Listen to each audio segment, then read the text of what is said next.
আসসালামু আলাইকুম ওয়া রাহমাতুল্লাহি ওয়া বারাকাতুহু। ইন্নাল হামদুলিল্লাহ ওয়াসসালাতু ওয়াসসালামু আলা মান লা নাবিয়্যা বা'দা ওয়া আলা আলিহি ওয়া সাহবিহি আজমাইন।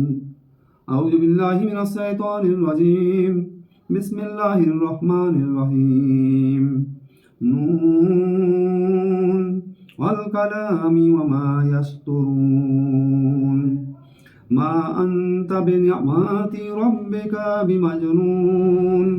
وإنا لك لأجرا غير ممنون وإنك لعلى خلق عظيم فستبصر ويبصرون بأيكم المفتون إن ربك هو أعلم بمن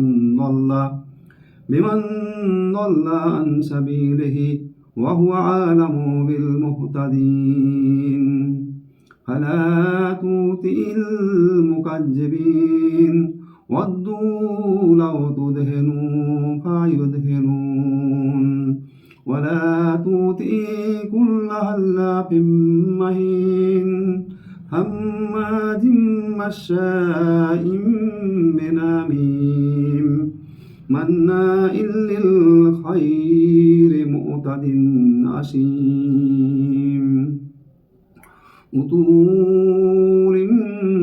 بعد ذلك زنيم أن كان جمال وبنين إذا تتلى عليه آياتنا قال أساطير الأولين سناسمه على الخرطوم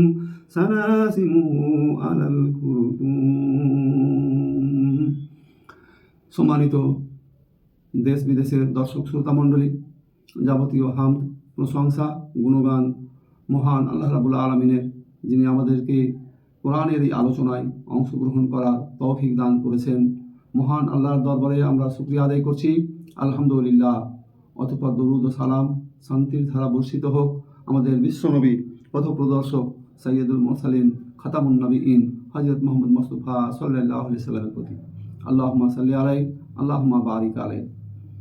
ধারাবাহিক কোরআনের এই আলোচনায় আজকে সূরা কলম 68 নম্বর সূরার 1 থেকে 16 নম্বর আয়াত পর্যন্ত তেলাওয়াত করেছি। সেই আয়াতগুলোকে সামনে রেখে কিছু কথা আমার অযোগ্যতার সাথেই আপনাদের সামনে পেশ করব। আমা তৌফিকি ইল্লা বিল্লাহ তাওয়াক্কালতু ইলাইহি উনীব। কোরআন মাজিদের 68 নম্বর সূরা, সূরা আল কালাম। এটি 29 পারায় অবস্থিত এবং এই সূরায় মোট আয়াত আছে 52টি, শব্দ আছে 301টি এবং অক্ষর বা বর্ণ আছে 1289টি। এই সূরার নামকরণ করা হয়েছে প্রথম আয়াত থেকেই।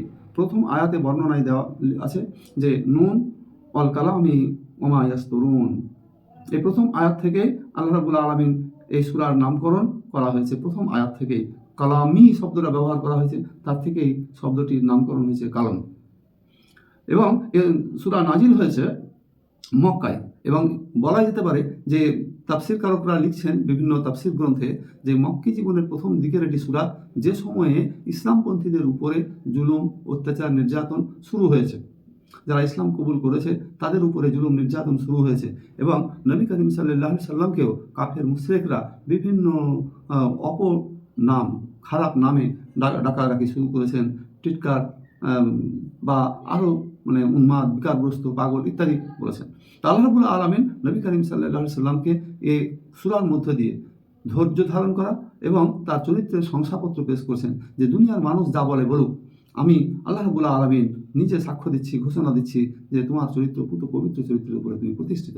এই কোরআন মাজিদের এই সূরায় আল্লাহ রাব্বুল আলামিন নবী করিম সাল্লাল্লাহু আলাইহি সাল্লামকে সান্ত্বনা বাণী দিচ্ছেন। তো প্রথমে আল্লাহ রাব্বুল আলামিন দুটো বিষয়ের শপথ করছেন। তো দুটো বিষয়ে শপথ করার আগে একটা অক্ষর ব্যবহার করা হয়েছে নুন। এই অক্ষরটি একটা বিচ্ছিন্ন অক্ষর। আরবি ব্যাকরণ মতে এটিকে বলা হয় হুরুফুল মুকাত্তাআত বা বিচ্ছিন্ন অক্ষর। কোরআন মাজিদের বিভিন্ন সূরায় এরকম বিচ্ছিন্ন অক্ষর অনেক জায়গায় ব্যবহার করা হয়েছে আছে। সূরা বাকারার প্রথমে আছে আলিফ লাম মিম, সূরা আল ইমরানে রয়েছে আলিফ লাম মিম, আলিফ লাম রা, হা মিম, তোহা, ইয়াসিন, কফ ইত্যাদি এরকম বিভিন্ন জায়গায় এরকম বিচ্ছিন্ন অক্ষরগুলো ব্যবহার করা হয়েছে। এই বিচ্ছিন্ন অক্ষরগুলো সম্পর্কে আল্লাহ রাব্বুল আলামিন এবং তার নবী হযরত মুহাম্মদ মুস্তাফা সাল্লাল্লাহু আলাইহি সাল্লাম ভালো জানেন, এবং আমরা আমাদের সামনে এই বিষয়গুলো সম্পর্কে ক্লিয়ার কোনো কনসেপ্ট নেই, নবী করিম সাল্লাল্লাহু আলাইহি সাল্লামের কাছ থেকে নেই, সাহাবাদের কাছ থেকেও নেই। সুতরাং আমরা এটা নিয়ে আর আলোচনা বাড়াবো না। আমরা শুধুমাত্র এই ঈমান বা এই বিশ্বাস রাখি যে এর বিষয়ে বা এর মাহাত্ম্য কী এটা আল্লাহ রাব্বুল আলামিন ভালো জানেন, নবী করিম সাল্লাল্লাহু আলাইহি সাল্লাম জানেন। আর বাকি কোরআন মাজিদের যে সমস্ত আয়াতগুলো রয়েছে তাফসীরকারকরা দুটো ভাগে ভাগ করছেন, এবং সূরা আল ইমরানের 6 নম্বর আয়াতেও এই বিষয়ে আলোচনা করা হয়েছে, মুহকামাত আর মুতাশাবিহাত। তাহলে এই দুই শ্রেণীর আয়াত, এক শ্রেণীর যেগুলোর মানে এবং বর্ণনা সুস্পষ্ট, যেগুলো আমরা বুঝতে পারবো, আরেকটা শ্রেণী হচ্ছে যেগুলো আমরা বুঝতে পারবো না, আমাদের জন্য বোঝা দুর্বোধ্য। সেই রকমই এখানে শব্দ নুন ব্যবহার করা হয়েছে। তাফসীরকারকরা আরেকটা বিষয় লিখছেন যে আরবের কাব্য এবং সাহিত্যে কিছু বিচ্ছিন্ন অক্ষর ব্যবহার করতো তাদের নিজেদের গৌরব মর্যাদাকে বাড়ানোর জন্য। তো আল্লাহ রাব্বুল আলামিন কোরআন মাজিদে এই শব্দগুলো ব্যবহার করেছেন এবং গোটা পৃথিবীর মানুষের মুখে তালা মেরে দিয়েছেন যে তোমরা সব পৃথিবীর মানুষ এক জায়গায় হলেও এর গূঢ় রহস্য, এর তাৎপর্য, এর ব্যাখ্যা বিশ্লেষণ তোমরা বের করতে পারবে না। তো এই অক্ষর ব্যবহার করার পর আল্লাহ রাব্বুল আলামিন শপথ নিচ্ছেন দুটো বিষয়ে, যে এক নম্বর বিষয় হচ্ছে যে কলমের শপথ, অল কালামি ওমা ইয়াসতুরুন, এবং ওরা যা লিপিবদ্ধ করে তার শপথ। কলমের শপথ এবং ওরা যা লিপিবদ্ধ করে তার শপথ। আমরা দেখি যে কলম, এই কলম সম্পর্কে আল্লাহ রাব্বুল আলামিন প্রথম আলোচনা করছেন যে যখন কোরআন মাজিদ নাজিল শুরু হচ্ছে, সূরা আলাকের যে প্রথম 5টি আয়াত সেইখানে বর্ণনা করা হয়েছে, এই কলমের কথা বলা হয়েছে, যে আল্লাহ রাব্বুল আলামিন মানুষকে বলছেন যে ইকরা বিসমি রাব্বিকাল্লাযী খালাকাল ইনসানা মিন আলাক ইকরা ওয়া রাব্বুকাল আকরাম আল্লাযী আল্লামা বিল কালাম আল্লামা বিল কালাম। কলমের দ্বারা শিক্ষা দিয়েছেন, এখানে আলোচনা করা হলো। তাহলে কলমের দ্বারা শিক্ষা দিয়েছেন এ কথার ব্যাখ্যা তাফসীরকারকরা আরও গভীরে লিখছেন যে আল্লাহ রাব্বুল আলামিন আল্লাহর নবী হযরত মুহাম্মদ মুস্তাফা সাল্লাল্লাহু আলাইহি সাল্লামের একজন সাহাবীর নাম হচ্ছেন উবাদা। আল্লাহ নবীর সাহাবী উবাদা, তিনি বর্ণনা করছেন যে উবাদা বিন সামেদ বর্ণনা করছেন যে নবী করিম সাল্লাল্লাহু আলাইহি সাল্লামের কাছ থেকে আমরা শুনেছি যে আল্লাহ রাব্বুল আলামিন প্রথম কলম তৈরি করলেন এবং সেই কলমকে হুকুম করলেন যে তুমি লিখো। কলম বলল যে কি লিখবো? তখন আল্লাহ রাব্বুল আলামিন বললেন যে ভাগ্যলিপি এবং কিয়ামত পর্যন্ত যা সংগঠিত হবে সব লিখো। তো অতঃপর কলমকে আল্লাহ রাব্বুল আলামিন আরশের উপরে রাখলেন। দ্বিতীয় পর্যায়ে আরেকটা বর্ণনা আছে যে আল্লাহ রাব্বুল আলামিন দ্বিতীয় পর্যায়ে আর একটি কলম তৈরি করলেন এবং পৃথিবীতে যা সংগঠিত হবে কিয়ামত পর্যন্ত সমস্ত কিছু লিখেন। আমরা জানি যে মানুষকে পৃথিবীতে পাঠানোর 50,000 বছর আগে মানুষের ভাগ্যলিপি আল্লাহ রাব্বুল আলামিন লিপিবদ্ধ করে রেখেছেন, এবং মানুষ যখন মাতৃগর্ভে চলে আসে তখন 120 দিনের মাথায় তার সম্পর্কে, তার নসিবে এই কতগুলো বিষয় লিখে দেওয়া হয়। তার মধ্যে একটা হচ্ছে তার হায়াত বা আয়ু কতদিন, পৃথিবীতে সে কতদিন থাকবে। দ্বিতীয় হচ্ছে সে সৎ হবে না অসৎ হবে, অর্থাৎ নেককার না পাপিষ্ট হবে। 3 নম্বর হচ্ছে তার রিজিক কী হবে, আর চতুর্থ হচ্ছে সে কখন মারা যাবে। এই 4টা বিষয় প্রত্যেকটা মানুষের ভাগ্যে, কপালে লিখে দেওয়া হয়। এই লেখার কথাটা এখানে স্মরণ করানো হচ্ছে যে সেই লেখার শপথ, যে লেখা দিয়ে গোটা পৃথিবীর ইতিহাস লেখা হয়। আমরা যখন পৃথিবীর ইতিহাস পড়ি তখন সেই কলমের লেখা ইতিহাসই আমরা পড়ি। আমরা যখন হাইকোর্ট, সুপ্রিম কোর্টে যে সমস্ত রায়গুলো বের হয় সেগুলো কলমের লেখা রায়। যে সমস্ত নথিপত্রগুলো আইন আদালতে প্রয়োগ করা হয় সেগুলো কলমের। সরকার, প্রশাসন যন্ত্র যাবতীয় চলছে সমস্ত কিছু লেখার মধ্যে দিয়ে। কলমের সাহায্যে লেখাপড়ার অগ্রগতি এগিয়ে যায়। কলমের সাহায্যে লেখাপড়ার মধ্যে দিয়ে সভ্যতার বিবর্তন হয়, সভ্যতার নিম্ন স্তর থেকে উচ্চ স্তরে যায়, মানুষ অজ্ঞান থেকে জ্ঞানে পরিণত হয়, অক্ষর জ্ঞানহীন থেকে অক্ষর জ্ঞান সম্পূর্ণ পরিণত হয়, তার মধ্যে জ্ঞানের বিকাশ ঘটতে থাকে এই কলমের লেখার মধ্যে দিয়ে। তার মানে মানব সভ্যতার জন্য কলম কত গুরুত্বপূর্ণ বিষয়, এবং এই গুরুত্বপূর্ণ বিষয়ের শপথ করলেন। দ্বিতীয় শপথটা হচ্ছে কলম দিয়ে যা লেখা হয় তার শপথ। এই যে বিষয়গুলো যা লেখা হলো তার শপথ করা হচ্ছে, কিয়ামত পর্যন্ত যা হবে, থাকবে, চলবে তার শপথ। এবং যিনারা লিখছেন অর্থাৎ ফেরেশতা মণ্ডলী, এই ফেরেশতা মণ্ডলীদের শপথ একসঙ্গে নেওয়া হচ্ছে যে যা লেখা হয়, যারা লিখছেন তাদের শপথ করে আল্লাহ রাব্বুল আলামিন বলছেন যে দ্বিতীয় আয়াতে বলছেন মা আনতা বিনিআমাতি রাব্বিকা বিমাজনুন, তোমার রবের অনুগ্রহ তুমি উন্মাদ নয়। একেবারে এত বড় বড় বিষয়ে শপথ করে বলছেন যে তোমার রবের অনুগ্রহ দয়া আছে, তুমি উন্মাদ নয়। কারণ নবী করিম সাল্লাল্লাহু আলাইহি সাল্লাম সম্পর্কে সেই সময়ের লোকেরা তাকে পাগল বলতো। নবুয়তের বাণী যখন আল্লাহ নবীর কাছে এলো তখন আল্লাহ নবী হযরত মুহাম্মদ মুস্তাফা সাল্লাল্লাহু আলাইহি সাল্লাম মানুষের কাছে ইসলামের কথা, ওহীর কথা প্রচার করলেন। এবং এই প্রচারকৃত ওহীগুলো সম্পর্কে তারা যখন জানলো তখন নবী করিম সাল্লাল্লাহু আলাইহি সাল্লামকে তারা উন্মাদ, পাগল, বিকারগ্রস্ত ইত্যাদি বলে সম্বোধন করতে লাগলো। তাহলে যার কাজ মানুষকে হেদায়েতের দিকে নিয়ে আসা, মানুষের জন্য যার সারা জীবনের অন্তর কেঁদেছে, মানুষকে ভালো পথে নিয়ে আসার জন্য সারা জীবন যিনি প্রচেষ্টা করেছেন, তার সম্পর্কে এই মানে এই অ্যাব্রিভিয়েশন, এই মানে শব্দ ব্যবহার করা হলো, এটা অত্যন্ত মানে লজ্জাজনক বিষয়। এটা অত্যন্ত নিন্দনীয় কাজ তাদের জন্য। এই কাজ তারা করেছে, এই কাজের আল্লাহ রাব্বুল আলামিন প্রতিবাদ জানাচ্ছেন। কাফের মুশরিকরা যে এই কাজটা করলো, নবী করিম সাল্লাল্লাহু আলাইহি সাল্লামকে অপবাদ দিল, এর প্রতিবাদ জানানো হচ্ছে এই আয়াতের মধ্য দিয়ে যে তোমার রবের অনুগ্রহ, মা আনতা বিনিয়ামাতি রব্বিকা, তোমার রবের পক্ষ থেকে অনুগ্রহ, বে মাজনুন, তুমি পাগল নয়, উন্মাদ নয়। তাহলে আল্লাহ রাব্বুল আলামিন যখন এই সাক্ষ্য দেয় তখন দুনিয়ার আর কোনো মানুষের সাক্ষ্যর প্রয়োজন হয় না। তাহলে নবী করিম সাল্লাল্লাহু আলাইহি সাল্লাম যে কথাগুলো বলেন সেগুলো বানিয়ে বলেন না, কোনো জিনের কাছ থেকে শিখে এসে বলেন না, বরং তিনি সজ্ঞানে আল্লাহ রাব্বুল আলামিনের কাছ থেকে যে ওহী নবীর মাধ্যমে জিবরাইল আলাইহিস সালাম মারফত আসে, সেই ওহীটাই মানুষের কাছে তিনি পৌঁছে দেন। তারপরের আয়াতে বলা হচ্ছে যে ওয়াইন্না লাকা লা আজরান গায়রা মামনুন, তোমার জন্য অবশ্যই রয়েছে নিরবিচ্ছিন্ন পুরস্কার। আল্লাহ নবীকে এটা জানিয়ে দেওয়া হচ্ছে যে তোমার জন্য রয়েছে নিরবিচ্ছিন্ন পুরস্কার। তুমি মানে একদিকে মানে তাদের কথার জবাব দেওয়া হলো, দাঁত ভাঙা জবাব দেওয়া হলো যে তুমি উন্মাদ নয়, আর তোমাকে দেওয়া হবে নিরবিচ্ছিন্ন পুরস্কার। নিরবিচ্ছিন্ন পুরস্কারের অর্থ হচ্ছে যে ক্রমান্বয়ে সফলতা। আমরা সূরা আলম নাসরাহ যখন পড়ি তখন আলম নাসরাহে দেখেছি যে তোমার পূর্বের অবস্থা থেকে পরবর্তী অবস্থা ভালো হবে। পূর্বের অবস্থা যা ছিল পরবর্তী অবস্থা ভালো হবে। এই নিরবিচ্ছিন্ন অবস্থাটা হচ্ছে দুনিয়ায় ইসলাম প্রচারের সময় তোমার যে অবস্থা আছে, যত দিন যাবে আস্তে আস্তে ভালো হবে। এবং কিয়ামতের ময়দানে আল্লাহ রাব্বুল আলামিনের সব থেকে সম্মানীয় ব্যক্তি আল্লাহ নবী হযরত মুহাম্মদ মুস্তাফা সাল্লাল্লাহু আলাইহি সাল্লাম, যিনি নবী, রাসূল, মানব, সমস্ত মানুষের তিনি নেতা হবেন। এবং আল্লাহ রাব্বুল আলামিন নবী করিম সাল্লাল্লাহু আলাইহি সাল্লামকে কিয়ামতের ময়দানে সুপারিশ করার মানে পাওয়ার দিবেন। তিনি হবেন আমাদের সকলের মানে ইমানদার মানুষদের সকলের নেতা। তাহলে আল্লাহ রাব্বুল আলামিন বলছেন যে তোমার জন্য রয়েছে নিরবিচ্ছিন্ন পুরস্কার। বিচ্ছিন্ন পুরস্কার নয়, নিরবিচ্ছিন্ন, কন্টিনিউয়াস পুরস্কার থাকবে। তারপরে আল্লাহ রাব্বুল আলামিন বলছেন যে ওয়াইন্নাকা লা আলা খুলুকিন আযীম, তুমি অবশ্যই মহান চরিত্রের উপরে প্রতিষ্ঠিত, ভূত পবিত্র মহান চরিত্রের উপরে প্রতিষ্ঠিত। আল্লাহ রাব্বুল আলামিন তার নবী সম্পর্কে সার্টিফিকেট পেশ করছেন যে তুমি ভূত পবিত্র চরিত্রের উপরে প্রতিষ্ঠিত। এই যে খুলুকিন আযীম শব্দটা, তাফসীরকাররা লিখছেন যে পৃথিবীতে বহু নবী এবং রাসূল এসেছে, কোনো নবী এবং রাসূল সম্পর্কে এই বক্তব্য খুলুকিন আযীম পেশ করা হয়নি যে তিনি খুলুকিন আযীম। এই কথা কোনো নবী এবং রাসূল সম্পর্কে কিন্তু বলা হয়নি। তো আল্লাহ রাব্বুল আলামিনের নবী হযরত মুহাম্মদ মুস্তাফা সাল্লাল্লাহু আলাইহি সাল্লাম তার চরিত্র সম্পর্কে একবার আয়েশা রাদিয়াল্লাহু তাআলা আনহার কাছে একজন সাহাবী এলেন এবং জিজ্ঞাসা করলেন যে নবী করিম সাল্লাল্লাহু আলাইহি সাল্লামের চরিত্র সম্পর্কে কিছু আমাদেরকে জানান। হযরত আয়েশা রাদিয়াল্লাহু তাআলা আনহা বললেন যে আল্লাহর বান্দারা, তোমরা কি কোরআন পড়ো না? তারা বললেন যে হ্যাঁ পড়ি। আয়েশা রাদিয়াল্লাহু তাআলা আনহা বললেন যে নবীর চরিত্র হচ্ছে কোরআনে যে সমস্ত নিয়ম, নীতি, বিধি, বিধান আছে সমস্তগুলো বাস্তব উদাহরণ, বাস্তব নমুনা হচ্ছেন তিনি। তাই এই কোরআন মাজিদের এই আয়াতে বিষয়টাকে উল্লেখ করা হয়েছে যে ওয়াইন্নাকা লা আলা খুলুকিন আযীম, নবী হে তুমি পুত পবিত্র চরিত্রের উপরে প্রতিষ্ঠিত। হযরত আনাস রাদিয়াল্লাহু তাআলা আনহু আল্লাহ নবীর একজন সাহাবী, আল্লাহ নবীর কাছে তিনি প্রায় 10 বছর খাদেম হিসেবে ছিলেন।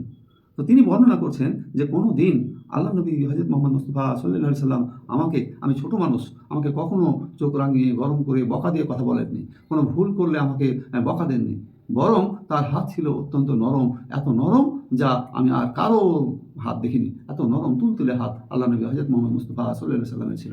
তাহলে আল্লাহ নবীর চরিত্র সম্পর্কে এই বিষয়গুলো বলা হচ্ছে। তো আল্লাহ নবী হযরত মুহাম্মদ মুস্তাফা সাল্লাল্লাহু আলাইহি সাল্লাম বলছেন যে কিয়ামতের ময়দানে উত্তম চরিত্র ছাড়া নেকির পাল্লায় কোনো কিছুই ভারী হবে না। যদি উত্তম চরিত্র থাকে নেকির পাল্লা আপনার ভারী হবে, নেকির পাল্লা উত্তম চরিত্র ছাড়া অন্য কোনো কিছু দিয়ে ভারী হবে না। আব্দুল্লাহ ইবনে সালাম রাদিয়াল্লাহু তাআলা আনহু আল্লাহ নবীকে একবার প্রশ্ন করলেন যে আমি 3টা বিষয় আপনার কাছে জানবো, যে 3টা বিষয় নবী ছাড়া আর কেউ উত্তর দিতে পারবে না। আল্লাহ নবী হযরত মুহাম্মদ মুস্তাফা সাল্লাল্লাহু আলাইহি সাল্লাম তাকে অনুমতি দিলেন যে বলো সেই প্রশ্নগুলো কি। তিনি আব্দুল্লাহ ইবনে সালাম রাদিয়াল্লাহু তাআলা আনহু বললেন যে কিয়ামতের প্রথম নিদর্শন কি হবে। দ্বিতীয় প্রশ্ন হচ্ছে যে সন্তান পিতার দিকে আকর্ষিত হয় না মাতার দিকে, অর্থাৎ পুত্র সন্তান বা কন্যা সন্তান হবে, এটা কার উপরে নির্ভর করে। 3 নম্বর হচ্ছে জান্নাতের প্রথম খাবার কি। আল্লাহ নবী হযরত মুহাম্মদ মুস্তাফা সাল্লাল্লাহু আলাইহি সাল্লাম তিনি বললেন যে এইমাত্র জিবরাইল আলাইহিস সালাম আমাকে বললেন, এইমাত্র জিবরাইল আলাইহিস সালাম আমাকে বললেন যে কিয়ামতের প্রথম নিদর্শন হচ্ছে মানুষ পূর্ব দিক থেকে পশ্চিম দিকে দৌড়াতে থাকবে, পূর্ব থেকে পশ্চিম দিকে মানুষ ছুটতে থাকবে। দ্বিতীয় প্রশ্ন ছিল যে সন্তান পুত্র না কন্যা কি হবে, এটা কার উপরে নির্ভর করে। এই বিষয়ে আল্লাহ নবী বললেন যে মাতৃগর্ভে জরায়ুতে যে পুরুষের বীর্য এবং মহিলাদের বীর্য জমা হয়, এই 2 রকম বীর্যের মধ্যে পুরুষের বীর্য যদি নারীর বীর্যের উপরে জয় লাভ করে, প্রভাব বিস্তার করতে পারে, তাহলে সন্তান হবে পুত্র। অপরদিকে যদি নারীর বীর্য পুত্রের বীর্যের উপরে বিজয় লাভ করে, পুরুষের বীর্যের উপরে বিজয় লাভ করে, তাহলে সন্তান হবে কন্যা। তাহলে এ উত্তর পুত্র হবে না কন্যা হবে, এই ব্যাখ্যার দ্বারা আমরা স্পষ্ট পেলাম। এবং জান্নাতের প্রথম খাবারই হবে মাছের কলিজা। এই বিষয়ে আল্লাহ নবী হযরত মুহাম্মদ মুস্তাফা সাল্লাল্লাহু আলাইহি সাল্লাম বললেন। আব্দুল্লাহ ইবনে সালাম রাদিয়াল্লাহু তাআলা আনহু এই উত্তর শুনলেন এবং নবী করিম সাল্লাল্লাহু আলাইহি সাল্লামের চরিত্র সম্পর্কে অনেকগুলো বর্ণনা পরপর কোরআন মাজিদে আল্লাহ রাব্বুল আলামিন বর্ণনা করছেন।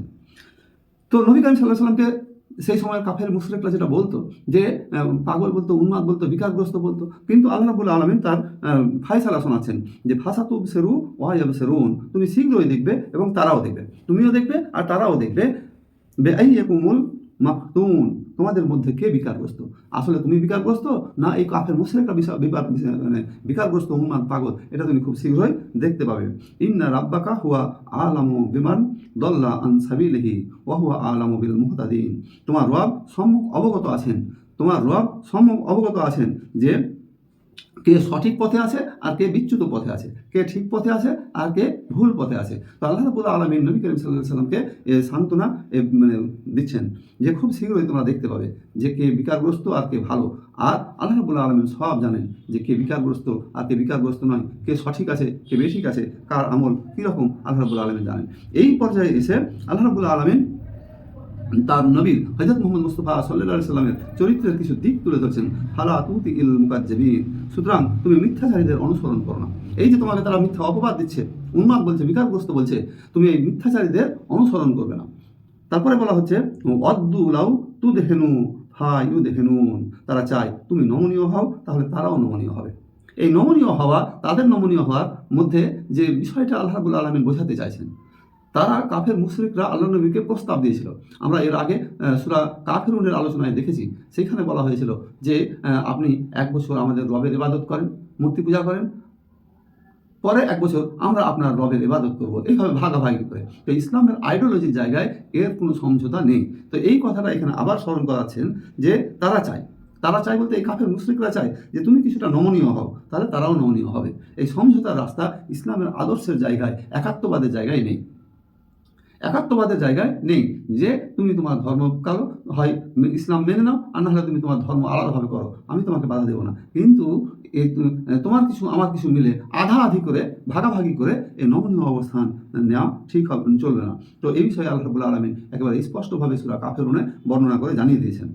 ওয়ালা তুতি কুল্লা হাল্লাফিম মহিন, অনুসরণ করো না তাদের যারা কথায় কথায় শপথ করে কথা বলবে। এই লোকগুলো তোমার কাছে যখন আসবে তারা শপথ করে কথা বলবে, তোমাকে বোঝানোর চেষ্টা করবে, কিন্তু তারা হচ্ছে লাঞ্ছিত। হাম্মা জিম্মা সাইম বেনামিম, পশ্চাতে তারা নিন্দাকারী, যে একের কথা অপরকে লাগিয়ে বেড়ায়। এই শ্রেণীর লোকগুলো হচ্ছে পশ্চাতে নিন্দাকারী, যারা একের কথা অপরের কাছে লাগিয়ে বেড়ায়। এখানে কাফের মুশরিকদের চরিত্র সম্পর্কে এবার বর্ণনায় আসছে। একদিকে আল্লাহ নবীর চরিত্র সম্পর্কে বলা হচ্ছে তিনি অত্যন্ত পছন্দনীয় ব্যক্তি, উত্তম চরিত্রের অধিকারী, পবিত্র ব্যক্তি। তিনি কখনো স্ত্রীদেরকে, দাসীদেরকে কখনো কটু কথা বলতেন না, জোর করে কথা বলতেন না, কারো কাছে তিনি অহংকার প্রকাশ করতেন না। তিনি সব সময় মানুষের সাথে ভালো ব্যবহার করতেন। একদিকে তাদের এই চরিত্রের কথা বলা হচ্ছে, তিনি দুটো কাজের মধ্যে যে কাজটা সহজ সেই কাজটা করতেন, সেই সহজ কাজটাই মানুষকে বেশি উদ্বুদ্ধ করতেন। যে দুটো কাজ আছে, দুটো তার মধ্যে যেটা তুলনামূলকভাবে সহজ তিনি সেটা করতেন এবং সেইভাবে মানুষকে কাজ করতে বলতেন। অপরদিকে তাদের চরিত্র সম্পর্কে এখানে বর্ণনা করা হচ্ছে যে তারা হচ্ছে কথায় কথায় তারা মিথ্যা শপথ করবে, তারা কথায় কথায় মিথ্যা শপথ করবে, তারা গীবতকারী হবে, একের কথা অন্যের কাছে তারা বলে বেড়াবে।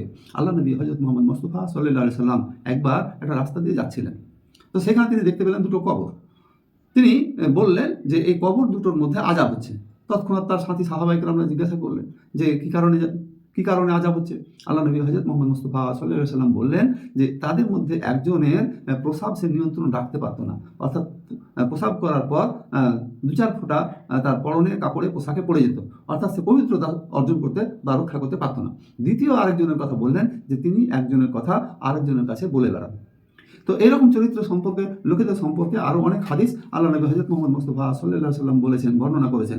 এই লোকগুলো হবে কেমন? এদেরকে বলা হচ্ছে চগলখোর। এই চগলখোর শ্রেণীর লোকেরা কখনো জান্নাতে যাবে না। এরা কেমন হয়? যে এরা নিজেরা ভালো কাজ করে না, অন্যকে ভালো কাজ করতে বাধা দেয়। নিজের সন্তান সন্ততি আত্মীয় স্বজন যদি কেউ ভালো কাজ করে তাদেরকে উৎসাহ দেয় না, বরং তাদেরকে বাধা দেয়। অন্যায় অবাধ্য কাজে এরা সীমা লঙ্ঘন করে বসে। ভাষার কর্কশতা থাকে, ভাষার মধ্যে রূঢ়তা, কর্কশ ভাষায় কথা বলে, আচরণে রূঢ়তা থাকে, অহংকার দিয়ে কথা বলে, নিজেদেরকে অন্য গোত্রের অনুসারী বলতে বা মানাতে পছন্দ করে, অথচ সে সেই গোত্রের নয়, সে অন্য গোত্রকে অনুসরণ করতে পছন্দ করে। এখন এই বৈশিষ্ট্যগুলো যদি আমরা দেখি তাহলে দেখব যে এই বৈশিষ্ট্যগুলো সেই সময়ে মুশরিকদের, কাফেরদের ছিল। শুধু তাই নয়, সেই সময়ের একজন অন্যতম মুশরিক, তার নাম হচ্ছে ওয়ালিদ বিন মুগিরা, তাকে সামনে রেখে এই কথাগুলো, তার চরিত্রগুলো বর্ণনা করা হচ্ছে। তার চরিত্রের মধ্যে এগুলো ছিল। সে একে অন্যের সঙ্গে কথা মানে কাছে কটু কথা বলে বেড়াতো, গীবত করতো, পরনিন্দা করতো, পরচর্চা করতো, এইসব কাজগুলো তিনি করতেন। তো এই বৈশিষ্ট্যটা কোরআন মাজিদে তাকে উদ্দেশ্য করে এখানে লেখা হচ্ছে পরপর আয়াতগুলোতে। সেখানে 12 নম্বর আয়াতে আল্লাহ বলছেন, মান্না ইল্লিল খায়র মুতাদিন আসিম, যে কল্যাণের কাজে বাধা দেয়, যে সীমালঙ্ঘনকারী, যে পাপিষ্ট। উতুলিন বা আদা জালেকা জানিম, তিনি রূঢ় স্বভাবের এবং তার চরিত্র হচ্ছে কুখ্যাত চরিত্র। আর সে কি করে? আনকানা জামালিউ ওয়া বানিন, সে ধনসম্পদ এবং সম্পত্তিতে সমৃদ্ধিশালী হয়। সে ধনবান হয়, সম্পদশালীতে সে সমৃদ্ধশালী হয়, কিন্তু এই সমৃদ্ধশালী ধনবান ব্যক্তি সে ধন সম্পদ উপার্জন করতে করতে আল্লাহ রাব্বুল আলামিনকে সে ভুলে থাকে। সূরা আনফালের 8 নম্বর আয়াতে আল্লাহ রাব্বুল আলামিন বলছেন যে তোমাদের ধন সম্পদ, তোমাদের সন্তান সন্ততি, এগুলো হচ্ছে পরীক্ষা স্বরূপ। আল্লাহ রাব্বুল আলামিনের কাছে রয়েছে মহা পুরস্কার। যারা এই পরীক্ষায় উত্তীর্ণ হতে পারবে তাদের জন্য আল্লাহ রাব্বুল আলামিন মহা পুরস্কারের ব্যবস্থা রেখেছেন। অন্যথায়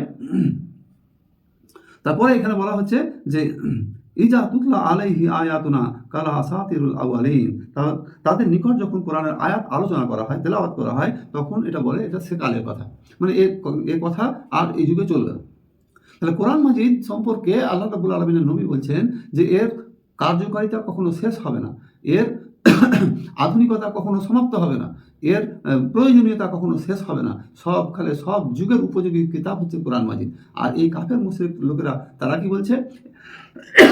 এটা হচ্ছে সেকেলা কেতাব, পুরানো কেতাব, পুরানো কালের জন্য ঠিক ছিল, এই কালের জন্য চলে না। এই কথাটা, তাদের কথাটা, কাফের মুশরিকদের কথাটা আজকের যুগেও বাস্তবে একেবারে মিলে যাচ্ছে। মনে হচ্ছে যে সমাজ সোসাইটি দেখে আল্লাহ রাব্বুল আলামিন এই মাত্র নাজিল করলেন কথাগুলো। তাহলে এই সমাজ সোসাইটিতে আমরা যদি তাকাই তাহলে দেখব বহু মানুষ কিন্তু এই কথাটা বলে যে কোরআন মাজিদ 1400-1450 বছরের পুরানো, এটা দিয়ে আর দুনিয়া চলে না।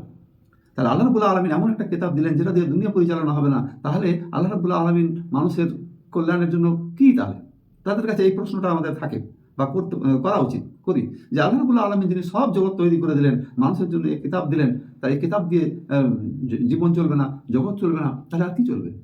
মানুষের যে সীমাবদ্ধ জ্ঞান, মানুষের এই সীমাবদ্ধ জ্ঞান দিয়ে গোটা বিশ্ব পরিচালনা করা সম্ভব নয়। এবং মানুষ যখন সে আইন করবে তখন তার নিজ ব্যক্তি, জাতি, রাষ্ট্র, দেশের স্বার্থকে সামনে রেখে করবে। পৃথিবীর অন্য দেশ কোথায় গেল, কী করলো, সেদিকে তার কোনো খেয়াল থাকে না।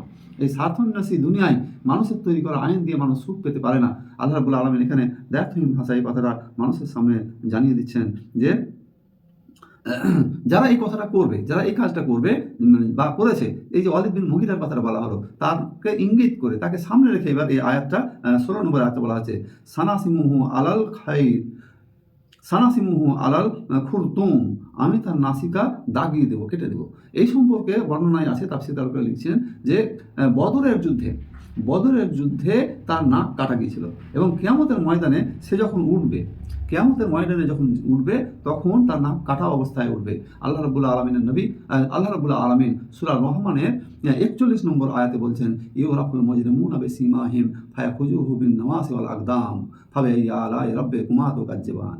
সেদিন মানুষের চেহারা দেখেই চেনা যাবে যে সে জান্নাতি না জাহান্নামী, চেহারা দেখে চেনা যাবে। তাদের মাথার ঝুঁটি মানে চুল এবং পা ধরে তাদেরকে জাহান্নামে ফেলা হবে। আল্লাহর কোন নিয়ামতকে তোমরা অস্বীকার করবে?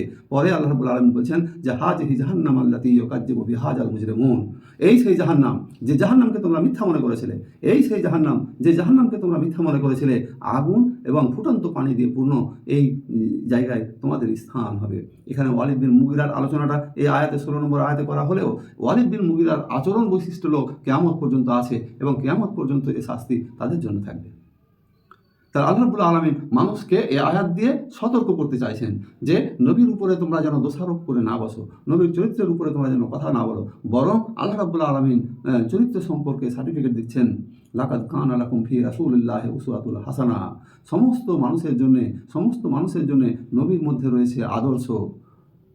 ওয়াইন্নাকা আলা খুলুকিল আযীম, নবী হে তুমি পুত পবিত্র চরিত্রের উপরে প্রতিষ্ঠিত। এই ঘোষণা আল্লাহ রাব্বুল আলামিন নিজে দিচ্ছেন। সুতরাং আল্লাহ নিজে বলছেন যে তুমি উন্মাদ নয়, বরং আমি জানি যে কে উন্মাদ আর কে বিকারগ্রস্ত আর কে ভালো, কে সৎ পথে আছে আর কে বিকৃত পথে আছে, অসৎ পথে আছে, এটা আমি ভালো জানি। তাদের এই শাস্তি মানুষের সামনে পেশ করা হচ্ছে যেন এই কিয়ামত পর্যন্ত মানুষ যত আসবে তারা যেন নবীকে নিয়ে কটূক্তি না করে, বরং নবী যেহেতু উত্তম চরিত্র, পবিত্র চরিত্রের উপরে প্রতিষ্ঠিত, সেহেতু তারা নবীকে অনুসরণ করবে। নবীর দেখানো পথ দিয়ে, নবীর দেখানো জীবন ব্যবস্থা দিয়ে তারা যেন জীবন পরিচালনা করে, আর এর মধ্যে দিয়ে তারা মুক্তি এবং কল্যাণের পথ লাভ করবে। মানুষ যেন এই আচরণগুলো, ওয়ালিদ বিন মুগিরার যে অহংকারী আচরণ, ওয়ালিদ বিন মুগিরার যে চুগলখড়ি আচরণ, প্রতারণামূলক আচরণ, শপথ ভঙ্গ করার আচরণ, এই আচরণগুলো তারা যেন গ্রহণ না করে। ওয়ালিদ বিন মুগিরা তার ছেলে মেয়ে সন্তান সন্ততিকে ইসলামের কাছে আসতে বাধা দিত, তার পাড়া প্রতিবেশী আত্মীয় স্বজনকে ইসলামের কাছে আসতে বাধা দিত। আজও এই চরিত্রের লোক কিন্তু পৃথিবীতে আছে। মানুষকে আল্লাহ রাব্বুল আলামিন এই চরিত্রগুলো তুলে ধরে সতর্ক করছেন, আমরা যেন সতর্ক হই এবং সতর্ক হয়ে জীবন পরিচালনা করতে পারি। আল্লাহ যেন আমাদের তৌফিক দান করেন।